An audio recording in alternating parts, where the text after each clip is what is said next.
ठंड का मौसम खत्म हो गया है और बहुत सारे लोग जो है बकरी पालन करने की सोच रहे हैं, तो उन सभी भाइयों के लिए वीडियो काफ़ी इन्फॉर्मेटिव होने वाली है।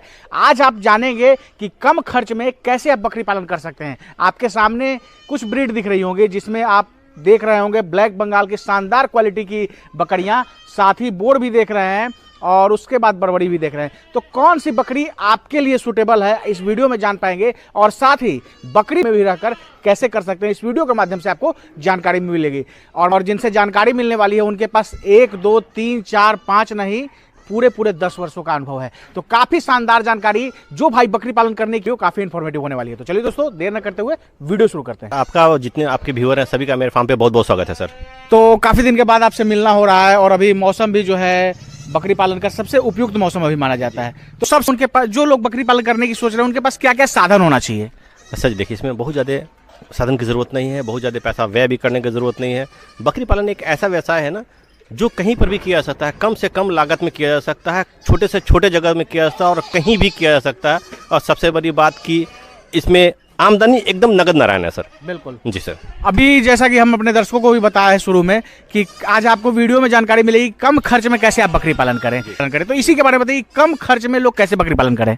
देखिए, कम खर्च वैसी कंडीशन में होगा जब हम अपनी बकरियों पे सबसे बड़ी बात होती है क्या कि बकरी की खरीदारी, हम बकरी की खरीदारी कहाँ से करें, कैसी करें और अच्छी से अच्छी बकरी, वैक्सीनेटेड बकरी कहाँ से लें, ये तो अपने को सोचने की चीज़ है। दूसरी बात, हम जो बकरी पर व्यय कर रहे हैं पर डे कम से कम कैसे करें।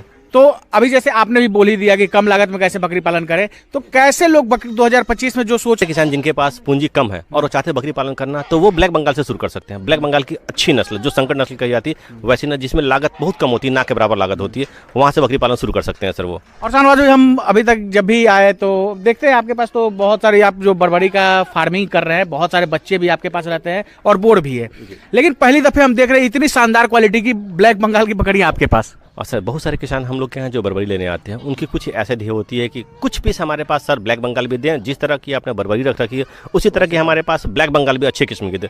सो हमने इसलिए कुछ ब्लैक बंगाल की बकरियां भी पाल रखी है। जो वैसे किसान जो कमजोर किसान है या कम पैसे में अपने फार्मिंग को शुरू करना चाहते हैं उनके लिए हमने ब्लैक बंगाल रखा है सर। आपके पास एक अच्छा अनुभव है, 10 वर्षों का अनुभव आपके पास है और आपने बड़बड़ी पे भी अच्छा काम किया है, बोर पे भी कर रहे हैं और ब्लैक बंगाल के हम तीनों ब्रीड के ऊपर बात करेंगे कि जैसे जो लोग अगर जिनके पास क्योंकि हर आदमी के पास अलग बजट होता है और करने का तरीका भी लोगों का अलग अलग होता है, तो एक एक ब्रीड के बारे में बताइए क्या और तीनों के बीच में क्या डिफरेंस है? ब्लैक बंगाल में सबसे पहले आते हैं ब्लैक बंगाल पे। ब्लैक बंगाल पालना बहुत आसान है, खरीदना भी बहुत आसान है, बेचना भी बहुत आसान, बराबर।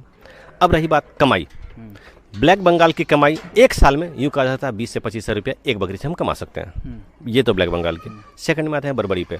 बर्बरी एक साल में 30 से 35 रुपया कमा के देती है, जो कि ब्लैक बंगाल की अपेक्षा थोड़ा उनके खिलाने पिलाने का खर्च होता है, उनका प्रबंधन जितना भी है वो लगभग ब्लैक बंगाल की जो साइज आती है वही साइज बर्बरी की भी आती है। जो उसमें खर्च होता है वही खर्च इसमें होता है, लेकिन बेनिफिट ऑफ मारा से ज़्यादा होता है। अब थर्ड में आते हैं बोर पे। बोर सर जी स्पेशली सारी दुनिया जानती है कि बोर बहुत ही महंगी ब्रीड है, उस पर खर्च भी ज़्यादा होता है और उसे बेचना भी मुश्किल वाला काम होता है। वो छोटे किसान के लिए नहीं या जो कम पूंजी वाले हैं उनके लिए नहीं है, जो अच्छी खासी पूंजी लगाना चाहते हैं वो उनके लिए है, क्योंकि उसके खरीदने में भी पैसा लगता है, उनके पालने में भी खर्च लगता है और बेचने में भी वक्त लगता है। जनरल कटिंग मार्केट में बोर तो बिकती नहीं है, कटिंग मार्केट में आपको ब्लैक बंगाल वो सिर्फ और सिर्फ फार्मिंग के लिए ही जाता है सर। अभी एक ट्रेंड भी चला हुआ है शाहनवाज भाई, क्योंकि कुछ किसान हम ऐसे देखे हैं कि ब्लैक बंगाल की फार्मिंग कर रहे हैं और साथ में एक एक ब्रीडर जो है लोगों के पास पीस हमको बोर चाहिए, तो एक ये भी ट्रेंड आज देखा जा रहा है। सर हकीकत है ना, फैक्ट है। अगर हम बकरी पालन कर रहे हैं तो सबसे पहले बकरी पालन में हमें ये चीज़ ध्यान देना है कि हम किस चीज़ से प्रजनन करवाएं अपनी बकरियों का, ताकि ग्रोथ अच्छा, अगर ग्रोथ रेट लेना है तो बोर से अच्छा वेट गेन लेने वाला कोई चीज़ नहीं, कोई ब्रीड नहीं है। अगर हम कोई भी बकरी रखते हैं, जैसे ब्लैक बंगाल की बकरी रखते हैं, black Bengal to black Bengal अगर क्रॉस करवाते हैं तो 1 से 1.5 किलो प्रति महीना, बर्बरी टू बर्बरी क्रॉस करवाते हैं तो 2.5 से 3 किलो प्रति महीना बड़ी से क्रॉस करवा देते हैं। जो हमारा 1.5 किलो था वो 2 से 2.5 किलो पे चला जाएगा। बर्बरी को क्रॉस करवाते हैं तो 3 से 4 किलो पे चला जाएगा। तो यूँ कहा जा सकता है 1 से 1.5 किलो एक्स्ट्रा ग्रोथ देता है अगर हम बोर से उसको क्रॉस करवाते हैं तो सर जी। तो ये तो मोटा मोटी आपने ब्रीड के बारे में समझा दिया, क्या उन जो क्रॉस ब्रीड पे करेंगे तो क्या उनका ग्रोथ रेट रहेगा, इसके बारे में बात हो गई। अब बात करते हैं, मान लीजिए कि इन तीनों में से जिनके पास जैसा बजट है उसके अनुसार वो अपना सेलेक्ट करके और ब्रीड का चयन उन्होंने किया और मान लीजिए वो फार्मिंग शुरू करते हैं। अब उसके करने से पहले किन किन बातों का उनको ध्यान रखना है? देखिए सबसे बड़ी बात होती है फार्म करने से पहले उनके पास हरा चारा भरपूर लगा होना चाहिए, क्योंकि बकरी पालन में खर्च हमें कितना करना है ताकि सके ज़्यादा से ज़्यादा आमदनी मिले। तो ज़्यादा से ज़्यादा आमदनी तब मिलेगी जब हम अपने बकरियों को एक सीमा में खर्च करेंगे, और इतना खर्च करेंगे ताकि हमारी बकरी भी तंदुरुस्त रहे। तो उसके लिए हरा चारा हमें चाहिए भरपूर मात्रा में, जितनी बकरी है उसके हिसाब से हमें हरा चारा होना चाहिए। यूँ कहा जा सकता है कि अगर हमारे पास 20 बकरी है तो मिनिमम 10 कट्ठे में हरा चारा लगा दें आप, ताकि वो कभी आपके पास कमी नहीं। शाम के वक्त में 250 ग्राम दाना देना, 250 ग्राम दाना प्लस मिनरल मिक्सचर वगैरह सब कुछ लेकर 10 रुपया फीडिंग कॉस्ट जाता है हमारा। पर डे हम 10 रुपये एक बकरी पे खर्च कर सकते हैं।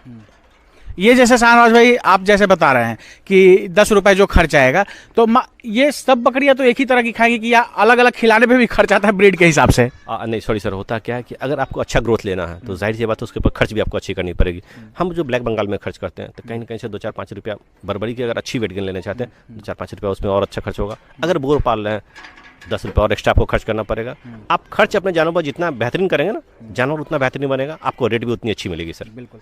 अब ये तो आपने बता दिया कि क्या उनको शुरुआत में ध्यान देने वाली बात है, जैसे हरा चारा वगैरह लगाना है, बकरियों की खरीदारी भी उन्होंने कर ली। अब एक चीज़ ये होता है कि जैसे बकरी जो लाए खरीद के लाए तो उसको रखने की व्यवस्था होनी चाहिए, यानी शेड वगैरह होना चाहिए, तो वो कैसा होना चाहिए उसके बारे में बताइए। सर जी, लागत में एकदम ग्राउंड लेवल पे जमीन पे, जिस तरह यूँ समझिए कि कहा जाता है मुर्गी फार्म जिस तरह बनता है ना, एकदम सस्ता से सस्ता बनता, उस तरह फार्म बना ले और अपनी फार्मिंग को शुरू करे सर।